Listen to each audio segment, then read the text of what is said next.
2 Nephi chapter 12. Isaiah sees the latter-day temple, gathering of Israel, and millennial judgment and peace. The proud and wicked shall be brought low at the second coming. Compare Isaiah 2. The word that Isaiah, the son of Amos, saw concerning Judah and Jerusalem. And it shall come to pass in the last days, when the mountain of the Lord's house shall be established in the top of the mountains, and shall be exalted above the hills, and all nations shall flow unto it.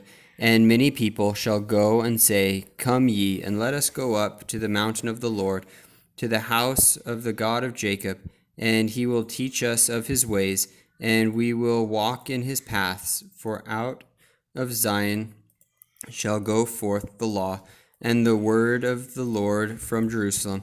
And he shall judge among the nations, and shall rebuke many people, and they shall beat their swords into plowshares, and their spears into pruning hooks. Nation shall not lift up sword against nation, neither shall they learn war any more.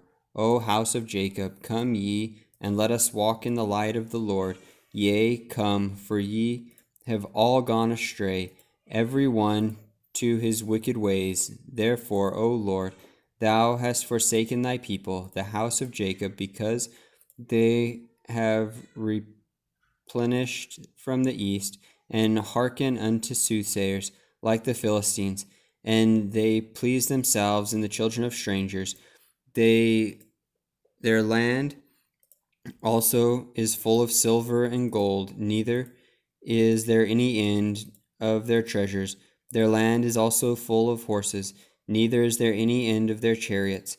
Their land is also full of idols. They worship the work of their own hands, that which their own fingers have made. And the mean man boweth not down, and the great man humbleth himself not. Therefore forgive him not. O ye wicked ones, enter into the rock, and hide thee in the dust, for the fear of the Lord and the glory of his majesty shall smite thee. And it shall come to pass that the lofty looks of men shall be humbled, and the haughtiness of men shall be bowed down, and the Lord alone shall be exalted in that day. For the day of the Lord of hosts soon cometh upon all nations, yea, upon every one, yea, upon the proud and the lofty, and upon every one who is lifted up, and he shall be brought low. Yea, and the day of the Lord shall come upon all the cedars of Lebanon, for they are high and lifted up, and upon all the oaks of Bashan, and upon all the high mountains, and upon all the hills, and upon all the nations which are lifted up, and upon every people, and upon every high tower, and upon every fenced wall, and upon all the ships of the sea, and upon all the ships of Tarshish, and upon all the pleasant pitchers. And the loftiness of man shall be bowed down, and the haughtiness of men shall be made low, and the Lord alone shall be exalted in that day.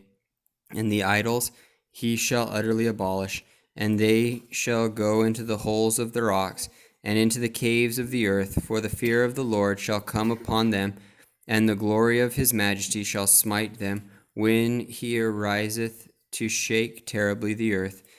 In that day a man shall cast his idols of silver and his idols of gold, which he hath made for himself to worship, to the moles and to the bats, to go into the clefts of the rocks, and into the tops of the ragged rocks. For the fear of the Lord shall come upon them, and the majesty of his glory shall smite them, when he ariseth to shake terribly the earth. Cease ye from man, whose breath is in his nostrils, for wherein is he to be counted of?